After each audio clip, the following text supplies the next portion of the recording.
welcome to the TMC Newsroom. Thank you for watching. My name is Rich Tarani. We are coming to you from San Jose, where on the program is David King, who is the chairman and CEO of AirTight Networks. Hello, David. Hi, Rich. Thank you for being here today. Thank you for having me. So, kind of makes sense to, since this is the first time I'm seeing you on video, to ask you about your company and what you do. Well, AirTight is the leader in wireless security, which is today protecting company networks and devices from Wi-Fi threats. Wi-Fi, of course, is an extremely pervasive medium. It's gone from popular to now pervasive. And it's not just in the form of laptops, but now increasingly smartphones, iPads, other devices. Wireless is becoming more and more the primary means of communications. For voice, 10 years ago with cell phones, now data, everything's going mobile. So the threat environment's shifted from focused on threats on the wired side over the internet to more and more threats over the air. And so those threats over the air are generally from a localized area? Yeah, the way that wireless works is that you're going to get strong signal right around in and around your building, and Wi-Fi, obviously being a pervasive protocol, has enabled hackers to basically exploit that openness, right, where you don't have to be physically present in the building. You can be outside the building. You can be in the parking lot, a hotel across the way. You can be the guy next to somebody in an airport and surreptitiously access their device and their network. Okay, so would that be by spoofing an access point as well? There's a lot of different ways it can occur, right? The most common way that has historically happened is there's a device called a rogue plugged into the network that you're unaware of. It could be an employee who's just trying to use Wi-Fi in the office because it wasn't being provisioned. It could be a device that was one time properly configured that gets misconfigured. Maybe the power goes down and suddenly it's an open access point. So the access point, the rogue access point, is the common threat people worry about because it's very severe. If you have an open access point you're not aware of, anybody can get on your network, and they can be an authenticated, legitimate user that you don't know about, and you have to protect against that.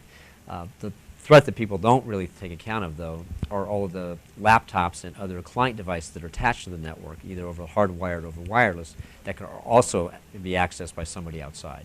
So it's called Wi-phishing. So a honeypot access point in the parking lot, right, somebody spoofing your access point is a problem, right? So most of the threats that you see are exploiting the unintended consequences of Wi-Fi being such a pervasive medium, right? The employee, not knowing any better, connects to the access point upstairs. He may not know he's connected upstairs, but he's actually connecting to the wrong access point. That creates kind of a backdoor bridge to your network. Ad hoc networks are very, very, very common now, especially with Apple users who are trying to get on the corporate net but can't use their device in an authenticated fashion, so they basically bridge to another device that's on the network. Right? So that's what's happening more and more, is these inadvertent communications occurring without anybody knowing about it. And do companies realize that these threats exist? I mean, what's your typical, or the typical reaction they have to you when you talk with them?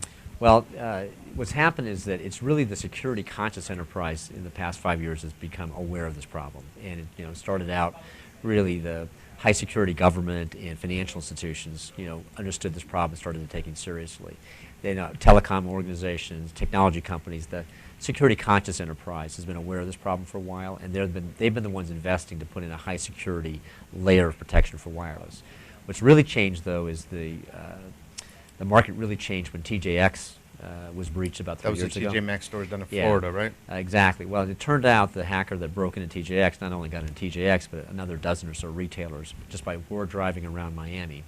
He was able to break into a dozen different retailers using different techniques. Sometimes it was a rogue access point. Sometimes it was an open, inadvertently open access point. Sometimes he broke through the web keys. Sometimes he phished a device on the network. But the fact is he got into a lot of different networks. TJX, though, was a systematic breakdown where once he got on and was undetected for over 2 years, he was able to tunnel all the way back to the corporate servers and basically steal everybody's financial information. Right? He didn't take 120 million credit cards just from Miami users. This is anybody who'd used a TJX credit card transaction for about a period of 5 years had their identity stolen. So, wireless is just the open back door that people aren't aware of. Right? It's like locking all of the main entries to a building, but leaving all the windows wide open. You have to be monitoring, inspecting for that, and protecting against that. Okay, so I'm a company that's becoming aware of these problems by watching this video potentially, and right. I'm kind of blown away. I want to know how to protect my organization. What do I do? Well, the surest solution, of course, is to have some kind of a full-time 24/7 monitoring system, right? It's like putting in a burglar alarm, right? If you're aware of the problem, what you should be doing is adopting a solution like AirTight SpectraGuard system, which will be constantly watching the air. And we go beyond just monitoring and alerting you to problems. What we will automatically do is block the threat. We will block any inadvertent or unintentional connection that shouldn't be occurring according to policy. We will locate it for you. We'll actually give you a heat map and show you on your floor plan where that device is misconnecting. We'll give you all the forensic data associated with that so you can basically have a record of it. And we'll also give you all kinds of troubleshooting help for your Wi-Fi network itself. That's great. So we've got about 30 seconds. What's next for the company? Well, what we've seen is a huge explosion, of course, because of TJX at the opposite end of the traditional market. Our traditional market is what we call high security WIPs, right, wireless intrusion prevention. What we're now seeing is everybody who takes credit and debit cards has to now monitor and scan and give their auditor data to avoid the TJX threat. And so we're seeing every type of company from retailers to grocers to convenience stores to gas stations to your bowling alley to your dry cleaner. Everybody now has to have a monitoring system. So we're really seeing the market go wide very, very suddenly. And what you'll see AirTight do is take our industry-leading security technology, take the industry-leading ease of use, and what we've now launched is recently a SaaS model subscription service. So now forget about all the technology and all the gobbledygook associated with the hardware. Just buy the subscription, we'll protect you, right? And we'll get you, get you the compliance support that you need. So you're going to see different delivery models coming from AirTight. Oh, that's fantastic.